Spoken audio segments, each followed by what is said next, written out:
The greatest thing to know is what you don't know. Write that down. I'm not going to say anything any more important. The greatest thing to know is what you don't know. You will never be smart until you can admit what you don't know. And yet we're living in a society that you like to brag to everybody about what you know, even though you don't know what you say you know, and you don't know what you don't know. That means there's no room for you to learn or grow, because you're already filled up with your own need to impress everybody with what you don't know. The beginning of wisdom is ignorance. The beginning of full is empty. The beginning of up is down. If you would humble yourself, God would exalt you. But because you've exalted yourself, there's no room for promotion in a vessel that's already full. Somebody say, I don't know. One of the things that we learned in running a corporation is that we are afraid of saying, I don't know. So the first thing they teach you in crisis management is to get people together and get them scripted, so that everybody who answers the phone directs people to the right people, because we feel embarrassed to say I don't know, so we say stuff that we're not sure of so we can appear informed. Say it again. I don't. Say it again.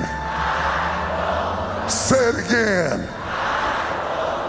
The best doctors in the world are the doctors who can say to you,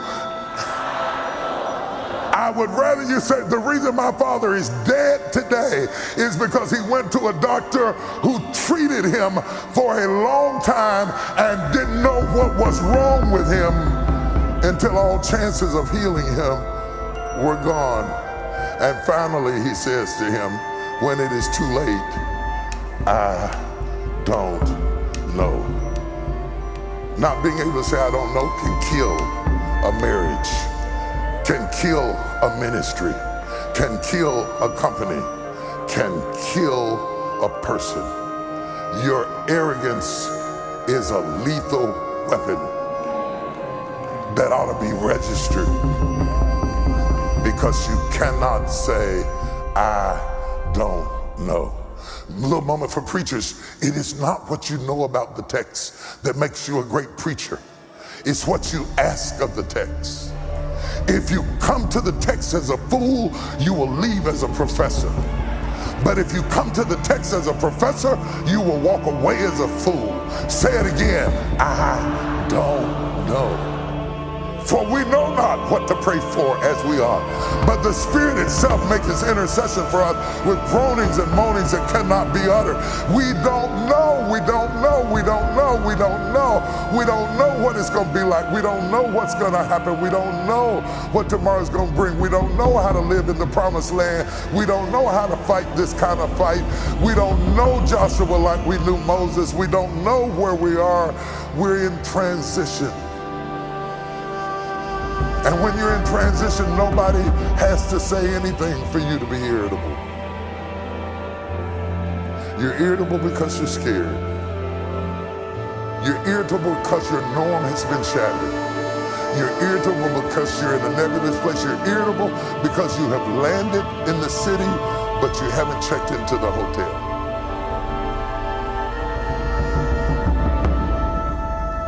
Tradition will not produce transformation. Transformation is personal. Be ye transformed by the renewing of your mind, Romans 12:2. That's personal. That's not congregational. You don't get transformation because you go to the potter's house. You can go to the potter's house until you're an old woman, but if you are not transformed by the renewing of your mind, you won't be able to make it. In Romans 8, when it talks about, we know that all things work together for the good of them that love the Lord. For we know. And then it finally says, we know not what to pray for as we ought. That humility of saying we know not is I don't know.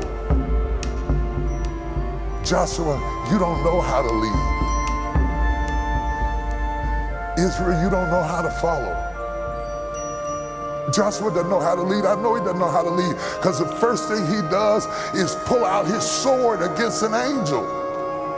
And ask God, whose side are you on? What? Watch, I don't know produces a praying church who wants God to be on your side more than you seek to be on his side. Are you spending all your time trying to talk God to bless what you plan? Or are you humbly coming to him and say, Lord, give me your plan? Because I don't know. I don't know how to do this. Today I'm going to talk to you about 3 things and I'll be gone. I'm going to talk to you about influence. I'm going to talk to you about impediments. And I'm going to talk to you about instigators. I'm going to talk to you about influence. I'm going to talk to you about impediments, because that's what the flood is, an impediment. And I'm going to talk to you about instigators. Give me a few minutes and I'll be done. What God says to Joshua is vitally important. He says, I am going to magnify you in the eyes of the people. Which means God says, I am going to give you influence. Don't confuse affluence with influence. Because there are many people who are affluent, but they don't have influence. They're affluent, they're well known, they're recognizable, they have big names, they have big offices, they have big suites, but they don't have effect on the people who follow them. Affluence does not equate with influence. God says to Joshua, I'm going to give you influence. Effluence is leadership flowing out of him. It's what flows out of you. It's what flows out of, it's not just what you say, it's stuff that subconsciously emits. Like the effluence is the lava that flows out of a rock. Effluence is what, it's not just what you're doing and what you're saying, what is flowing out of you affects everything around you. The subconscious things that you emit into the atmosphere is effluence. So we got affluence, we got influence, and we got effluence. He was already effluent, or he would have been commanding, or he would not have been commanding or leading people. He was a warrior, but because he was a warrior, didn't make him Moses. Influence, however, is the ability to have a measurable impact on others' decisions, behaviors, and affect outcomes. Influence. And there's not a person in this room or a person watching online who doesn't need influence.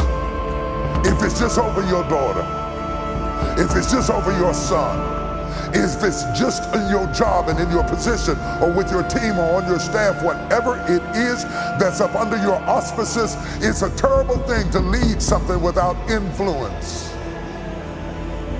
When we think of great influencers who positively or even controversially affected the world around them, we mustn't confuse their affluence here either.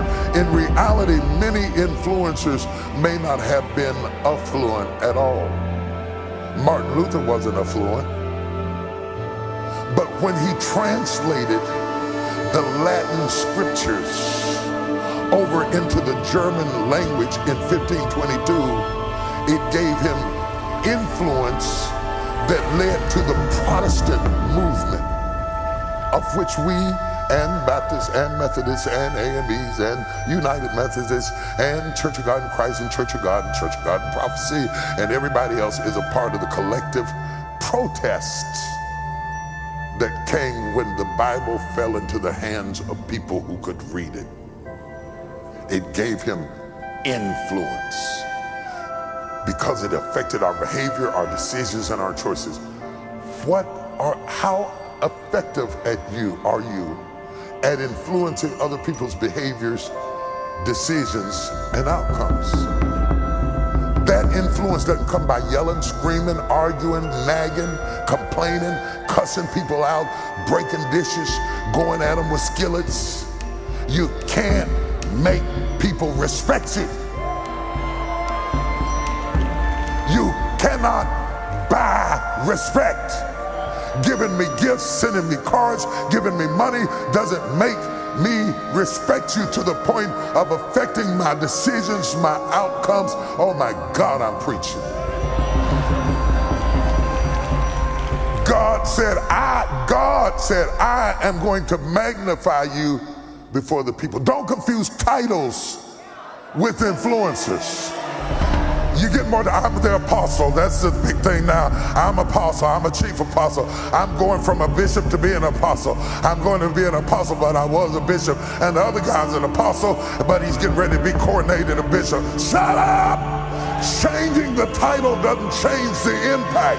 If you have influence, you got influence whether they gave you the title or not. Titles are not influence.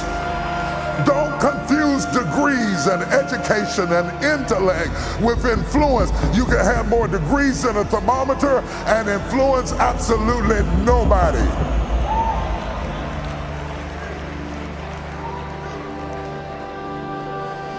God says to Joshua, I'm going to magnify you in the eyes of the people. Here's the question, because some of you, God is getting ready to magnify you in the eyes of the people.